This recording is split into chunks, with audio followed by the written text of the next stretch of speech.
നമസ്കാരം. നേതൃത്വം, ലീഡർഷിപ്പ് വളരെ പ്രധാനമാണ്.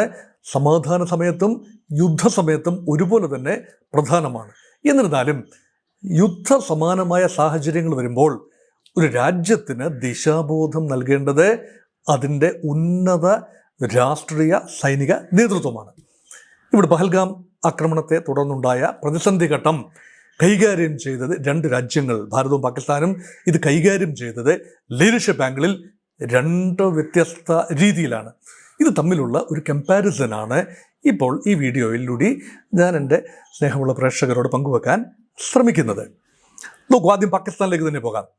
പാകിസ്ഥാനിൽ ഈ ആക്രമണം വരുന്നതിന് വളരെ മുൻപ് തന്നെ വലിയ രീതിയിലുള്ള ഒരു പ്രസ്താവനാ സാഹിത്യം, കാശ്മീരിനെ കുറിക്കുന്ന ഒരു പ്രസ്താവനാ സാഹിത്യം തുടങ്ങി വെച്ചത് മറ്റാരുമല്ല, മുല്ല മുനീർ എന്ന ഓമനപ്പേരിലാൽ, അതായത് ചിലരൊക്കെ വിളിക്കുന്നത് അങ്ങനെയാണ്, മുനീർ, മിസ്റ്റർ അസിം മുനീർ ജനറലാണ്. പാകിസ്ഥാൻ സൈനിക മേധാവി, കരസേനയുടെ മേധാവിയായ മുനീറിൻ്റെ ഭാഗത്തു നിന്ന് വന്ന ചില പ്രസ്താവനകളാണ്. പാകിസ്ഥാൻ കരുതുന്നത് കാശ്മീർ ഞങ്ങളുടെ ഭാഗമാണ്, ഞങ്ങളുടെ തലയാണ്, ഞങ്ങളുടെ കഴുത്തിലെ ഞരമ്പാണ്, ജുഗുലാർ വെയിനാണ് കാശ്മീർ, അതില്ലാതെ ഞങ്ങൾക്ക് ജീവിതം സാധ്യമല്ല. കാശ്മീരിലെ സഹോദരങ്ങൾ പാകിസ്ഥാനോടൊപ്പം ചേരാൻ ആഗ്രഹിക്കുന്നു, അവർക്ക് അധികം കാത്തിരിക്കേണ്ടി വരില്ല എന്ന ഒരു ശക്തമായ സൂചന ജനറൽ അസിം മുനീറിൻ്റെ ഭാഗത്തു നിന്ന് വരുന്നു. നോക്കൂ, അതൊരു വലിയ പ്രകോപനം എന്നതല്ല, അത് പാകിസ്ഥാൻ്റെ സൈന്യത്തിൻ്റെ നയപ്രഖ്യാപനമാണ്. പാകിസ്ഥാൻ്റെ രാഷ്ട്രീയ അതോറിറ്റി എന്ന് ഞാൻ പറയുന്നില്ല, സൈന്യമാണ് പാകിസ്ഥാൻ്റെ ഭാഗധേയം യഥാർത്ഥത്തിൽ നിർണ്ണയിക്കുന്നത്. രാഷ്ട്രീയക്കാരെല്ലാം, പാകിസ്ഥാൻ പ്രധാനമന്ത്രി ഷഹബാസ് ഷെറീഫും പ്രതിപക്ഷ നേതാവ് ബിലാവൽ ഭുട്ടോയും എല്ലാം തന്നെ നോക്കുകുത്തികളാണ്, കാണികളാണ്, കാഴ്ചക്കാരാണ്. സൈന്യവും ISIയും ഭീകരരെ ഉപയോഗിച്ചുകൊണ്ട് എല്ലാ തരത്തിലും അവർ ചെയ്യേണ്ട പണി, അവർ ആക്രമിക്കുന്നെങ്കിൽ ധൈര്യപൂർവ്വം പാകിസ്ഥാൻ ആർമിക്ക് ആക്രമിക്കാൻ വേണമെങ്കിൽ, പക്ഷേ അത് ചെയ്യാതെ സൈന്യത്തിൻ്റെ ഒരു നയമാണ് 1000 കട്ട് ഫോമുല, അല്ലെങ്കിൽ 1000 വെട്ടുവെട്ടി ഇന്ത്യയെ ബലഹീനമാക്കുക. ഇതാണ് 1000 കട്ട് ഡോക്ട്രിൻ എന്ന് പറയുന്നത്. ചെറുതും വലുതുമായ ഭീകരാക്രമണങ്ങൾ, നുഴഞ്ഞുകയറ്റങ്ങൾ, പ്രശ്നങ്ങൾ, അതിലൂടെ 1000 ഇടത്ത് 1000 പ്രാവശ്യം ആക്രമണം നടത്തി ഇന്ത്യയെ കംപ്ലീറ്റായി നിസ്സഹായമാക്കി മാറ്റുക.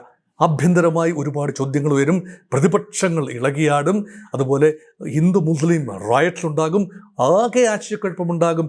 ഈ കലക്കവെള്ളത്തിൽ മീൻ പിടിക്കാൻ കഴിയുക എന്നതാണ് 1000 കട്ട് ഡോക്ട്രിൻ. ഇത് പെർഫെക്റ്റ് ചെയ്യുന്ന തിരക്കിലാണ് പാകിസ്ഥാൻ്റെ സൈന്യം. മുൻകാലങ്ങളിലും അതുണ്ടായിരുന്നു. പക്ഷേ അസിം മുനീറിനെ വ്യത്യസ്തമാക്കുന്നത്, മുൻഗാമികളിൽ നിന്നും വ്യത്യസ്തമായി അസിം മുനീർ ഒരു ടിപ്പിക്കൽ ഇസ്ലാമിസ്റ്റാണ്. മുൻകാലങ്ങളിൽ കുറച്ചുകൂടി വെസ്റ്റേൺ എഡ്യൂക്കേറ്റഡ് എലീറ്റിസ്റ്റ് ജനറൽമാരുണ്ടായിരുന്നു. അവരും അവരുടെ നിലനിൽപ്പിനായി തീർച്ചയായും ഇന്ത്യ വിരോധം ഉപയോഗിച്ചിട്ടുണ്ട്, മറക്കുന്നില്ല. യുദ്ധങ്ങളിലേക്ക് വലിച്ചഴച്ച മിലിറ്ററി ജനറൽമാരെ നമ്മൾ കണ്ടു. ജനറൽ പർവേസ് മുഷറഫ് ഉൾപ്പെടെ അന്ന് 99 കാർഗിൽ യുദ്ധത്തിൽ പാകിസ്ഥാൻ്റെ മിലിറ്ററി ജനറലായിരുന്നു, കരസേനയുടെ അധിപനായിരുന്നു, മേധാവിയായിരുന്നു.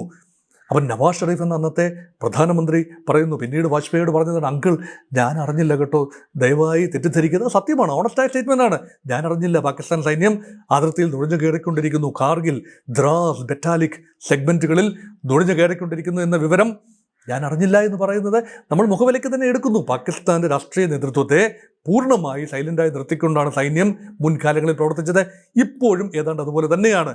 അതുകൊണ്ട് അസിം മുനീർ ഇപ്പോഴിവിടെ ഈ 5 ദിവസം കഴിഞ്ഞ ആക്രമണം നടത്തിയതിന് ശേഷം 5 ദിവസം അദ്ദേഹത്തിൽ നിന്നും ഒരു പ്രസ്താവനയും കേട്ടിട്ടില്ല. അത് മാത്രമല്ല, സ്ഥിരീകരിക്കാത്ത റിപ്പോർട്ടുകൾ പറയുന്ന അദ്ദേഹം റാവൽപിണ്ടി സൈനിക ആസ്ഥാനമാണ്, പാകിസ്ഥാൻ്റെ സൈനിക ആസ്ഥാനം ഇസ്ലാമാബാദിനടുത്ത് റാവൽപിണ്ടിയിലാണ്. റാവൽപിണ്ടിയിൽ സൈനിക ആസ്ഥാനത്ത് അണ്ടർഗ്രൗണ്ട് ബങ്കറിലാണെന്ന് പറയുന്നു. അങ്ങനെ വന്നപ്പോൾ ആ ആരോപണം നിഷേധിക്കാനായി പാകിസ്ഥാൻ പ്രധാനമന്ത്രി നവാസ് ഷെറീഫും ഒത്തുള്ള 26-ാം തീയതിയിലത്തേതെന്ന് പറയുന്ന ഒരു ചിത്രം ഇപ്പോൾ പുറത്തുവിട്ടു. സൈനിക മേധാവിയുടെ കുടുംബാംഗങ്ങൾ വിദേശത്തേക്ക് വിമാനം കയറിപ്പോയി എന്നും റിപ്പോർട്ടുകൾ വരുന്നു. അതുകൊണ്ട് പടനായകൻ്റെ കുടുംബം തന്നെ പലായനം ചെയ്യേണ്ട അവസ്ഥ വന്നാൽ ഒന്ന് ആലോചിക്കൂ, പാകിസ്ഥാൻ്റെ ആത്മവിശ്വാസത്തിൻ്റെ അളവാണ്. ഞാൻ നേതൃത്വത്തെക്കുറിച്ചാണല്ലോ വിശകലനം ചെയ്യുന്നത്. ഇതാണ് സൈനിക നേതൃത്വത്തിൻ്റെ അവസ്ഥ. ഇനി രാഷ്ട്രീയ നേതൃത്വത്തിലേക്ക് വരാം. പാകിസ്ഥാൻ്റെ ഡിഫൻസ് മിനിസ്റ്റർ ഖ്വാജ മുഹമ്മദ് അസീഫ് ആണ് പ്രസ്താവന സാഹിത്യത്തിൻ്റെ മറ്റൊരു കോമാളി. അദ്ദേഹത്തിൻ്റെ ഒരു പ്രസ്താവന എന്ന് പറയുന്നത്, പാകിസ്ഥാൻ പതിറ്റാണ്ടുകളായി അമേരിക്കയ്ക്ക് വേണ്ടിയും യൂറോപ്യൻ രാജ്യങ്ങൾക്ക് വേണ്ടിയും പാകിസ്ഥാൻ്റെ ഉള്ളിൽ ഭീകരരെ വളർത്തിയെടുത്തുകൊണ്ടിരിക്കുന്നു. ഞങ്ങൾ ഇപ്പോൾ അതിൽ ദുഃഖിക്കുന്നു. ഏതാണ്ട് ഒരു മാധ്യമത്തിന് കൊടുത്ത ഒരു ഇൻ്റർവ്യൂ ആണ് കേട്ടോ. ഇപ്പോൾ അത് ദുഃഖിക്കുന്നു. പാകിസ്ഥാൻ്റെ അവസ്ഥ ഇങ്ങനെ ആയിപ്പോയതിന് പിന്നിൽ അതാണ് കാരണം. പാകിസ്ഥാനെ അമേരിക്കയും മറ്റ് പല വിദേശ രാജ്യങ്ങളും ഉപയോഗിക്കുകയായിരുന്നു സോവിയറ്റ് ഇൻ്റർവെൻഷൻ ഇൻ അഫ്ഗാനിസ്ഥാൻ ആ സമയത്ത്. അതുകൊണ്ട് ഞങ്ങൾക്ക് പിടിച്ചാൽ കിട്ടാത്ത രീതിയിലേക്ക് ഭീകരത വളർന്നു എന്ന ഓപ്പൺ അഡ്മിഷൻ. അത് തന്നെയാണ് ഇന്ത്യ ആഗ്രഹിച്ച ഒരു തുറന്നു പറച്ചിൽ. പാകിസ്ഥാൻ്റെ ഡിഫൻസ് മിനിസ്റ്റർ തന്നെ പറഞ്ഞിരിക്കുന്നു, ഭീകരരെ വളർത്തിവിടുന്ന ഒരു നഴ്സറിയായി, ഒരു ഫാക്ടറിയായി, ഒരു വലിയ ഒരു സാങ്ച്വറിയായി പാകിസ്ഥാൻ മാറിയിരിക്കുന്നു. അതല്ലേ ഇപ്പോൾ സംഭവിക്കുന്നത്.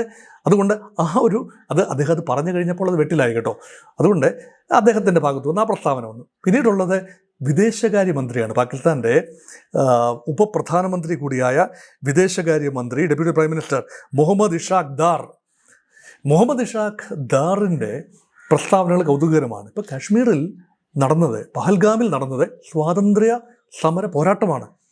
കുറച്ച് സ്വാതന്ത്ര്യ സേനാനികൾ, അത് അവിടുത്തെ ആളുകളാണ്, ഇന്ത്യൻ കാശ്മീരിലെ സ്വാതന്ത്ര്യ സമര സേനാനികൾ ആയുധമെടുത്തു. അങ്ങനെയാണോ അവർ പോരാടുന്നത്?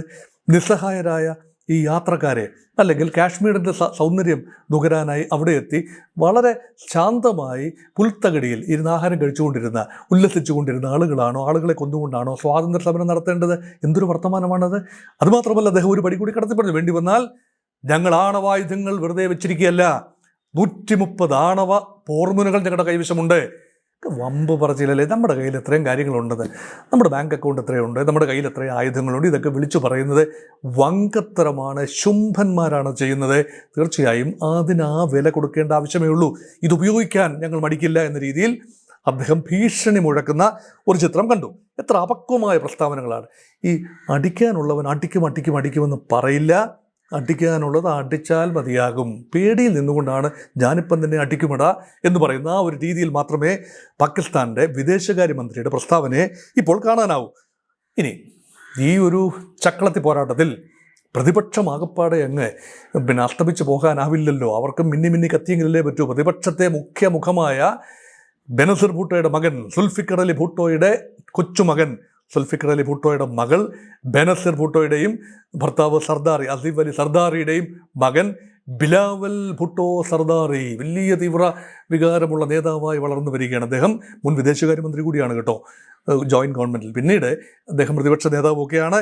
അദ്ദേഹം പറയുന്നു, ഞങ്ങൾ ആണവശക്തിയാണ്, ഞങ്ങൾ പാകിസ്ഥാൻ്റെ ഇന്ത്യയുടെ കണക്ക് തീർക്കും. അതുമാത്രമല്ല, ജലവും രക്തവും ഒരുമിച്ചൊഴുകില്ല, ഞങ്ങൾക്ക് ജലം തന്നില്ലെങ്കിൽ ജലം നദിയിലൂടെ, സിന്ധു നദിയിലൂടെ, ചെനാബ് നദിയിലൂടെ ഒഴുകി വരുന്നത് ഇന്ത്യക്കാരുടെ രക്തമായിരിക്കും.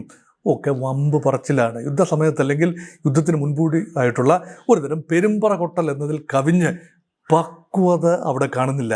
അപ്പം ഞാൻ 4 നേതാക്കളുടെ പ്രസ്താവനകൾ, തീവ്രവാദികളെ ട്രെയിൻ ചെയ്യുന്ന ആളുകളുടെ പ്രസ്താവനയൊന്നും ഞാൻ ഇതിനകത്ത് എടുക്കുന്നില്ല. These 4 people are responsible leaders, 1 military general, 2 foreign minister, 3 defense minister, 4 the opposition leader.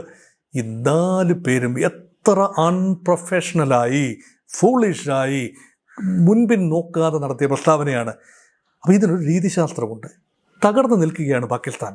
ആർക്കും എന്തും പറയാമെന്ന നിലയിൽ മാറിയിരിക്കുന്നു. മറുവശത്ത് ഭാരതത്തിൽ അതിർത്തി കടന്ന് ഭാരതത്തിൻ്റെ മണ്ണിലേക്ക് വരൂ. ഡിഫൻസ് മിനിസ്റ്റർ രാജ്നാഥ് സിംഗ് കാര്യമായ കൂടിക്കാഴ്ചകൾ നടത്തി മിലിറ്ററി തലവന്മാരുമായിട്ട്. മിലിറ്ററി ജനറൽ ഒരു പ്രസ്താവനയും നടത്തിയിട്ടില്ല. നമ്മുടെ സർവ്വ സൈന്യാധിപൻ പ്രസിഡൻ്റാണ് അല്ലേ എന്ന് പറയുമ്പോഴും, സിവിലിയൻ കൺട്രോളാണ് എന്ന് പറയുമ്പോഴും, നമുക്ക് ഒരു ജോയിൻറ്റ് ചീഫുണ്ട് അനിൽ ചൗഹാൻ, അദ്ദേഹം ഒരു പ്രസ്താവനയും നടത്തിയിട്ടില്ല പരസ്യമായി. നമ്മുടെ കരസേനാ മേധാവിയുണ്ട് ജനറൽ ഉപേന്ദ്ര ദ്വിവേദി, അദ്ദേഹവും പ്രസ്താവനകളിലേക്ക് പോയില്ല. രാജ്നാഥ് സിംഗ് അദ്ദേഹത്തെ കണ്ടു. പക്ഷേ പ്രധാനമന്ത്രിയെ കണ്ടതിന് ശേഷം പ്രധാനമന്ത്രി നരേന്ദ്രമോദി, വിദേശകാര്യമന്ത്രി ജയശങ്കർ അല്ല പറയുന്നത്, ഫോറിൻ രാജ്യങ്ങളുമായി സംസാരിക്കുന്നുണ്ട്, അത് വേറെ കാര്യം. പക്ഷേ മാധ്യമങ്ങളുടെ മുമ്പിൽ വന്നുകൊണ്ട് ലോകത്തോടായി 2 പ്രസ്താവനകൾ നടത്തിയത് ഏക ലീഡർഷിപ്പാണ്. അത് മിസ്റ്റർ പ്രൈം മിനിസ്റ്റർ നരേന്ദ്രമോദി.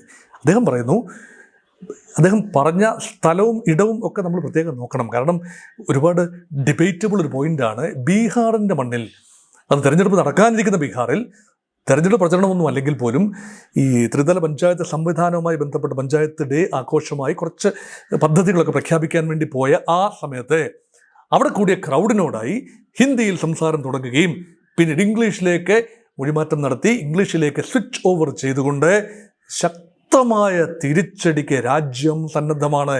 അത് ഇംഗ്ലീഷിൽ സംസാരിക്കുന്നത് പാകിസ്ഥാൻ കേൾക്കാൻ വേണ്ടിയും നേരിട്ട് ട്രാൻസ്ലേറ്റേഴ്സിലൂടെയല്ല, നേരിട്ട് കേൾക്കാൻ വേണ്ടിയും ലോകരാജ്യങ്ങളുടെ മുന്നിൽ ഇന്ത്യയുടെ നിലപാട് പൊളിറ്റിക്കൽ ലീഡർഷിപ്പിൻ്റെ ഭാഗത്തു നിന്ന് അസന്നിഗ്ധമായി പ്രഖ്യാപിക്കുകയാണ്. 2 കാര്യങ്ങളാണ് പറഞ്ഞത്.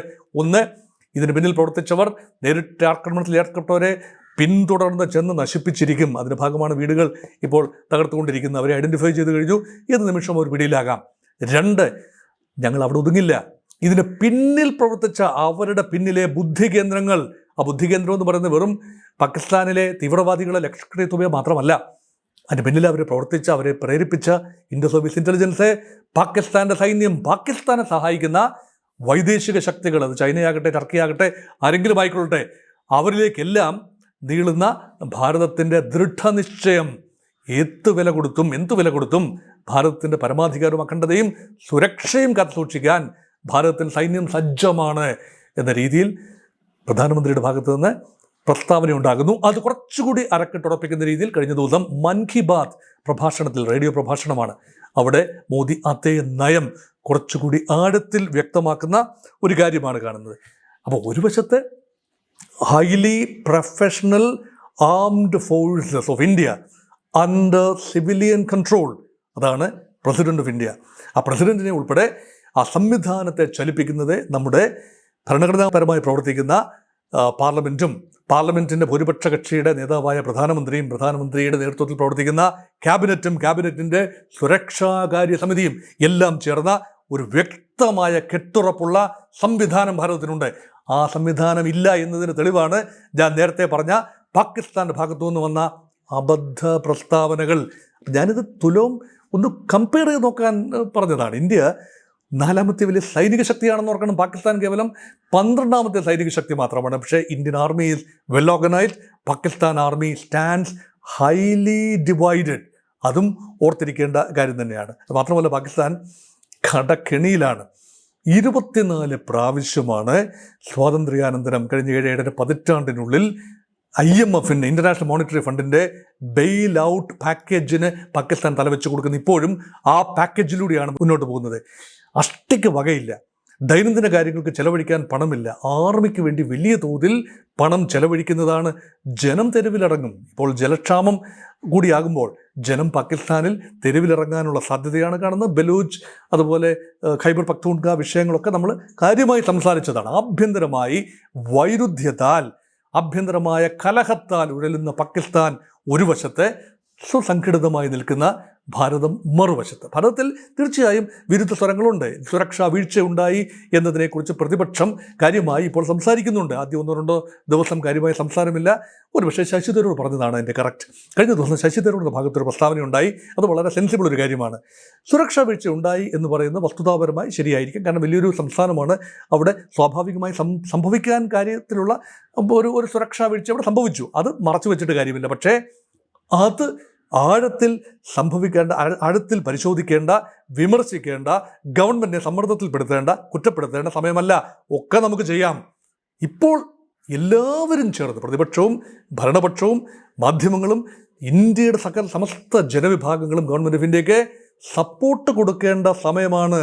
രാജ്യം ശിഥിലീകരിക്കാൻ 4 സ്വരത്തിൽ, പാകിസ്ഥാൻ സംസാരിക്കുന്നത് പോലെ 4 സ്വരത്തിൽ സംസാരിക്കാനുള്ള സമയമല്ലിതെന്ന് ശശി തരൂർ ഒരു പ്രവാചക ശബ്ദത്തിൽ ഓർമ്മിപ്പിക്കുന്നതും നമ്മൾ കേട്ടു. അതുകൊണ്ട് 2 രാജ്യങ്ങൾ തമ്മിലുള്ള പ്രിപ്പയർഡ്നെസ്സിലെ കോൺട്രാസ്റ്റ്, വൈരുദ്ധ്യം വെളിവാക്കാൻ വേണ്ടി ഞാൻ ഈ വീഡിയോ ചെയ്തു എന്നേ ഉള്ളൂ. Thank you.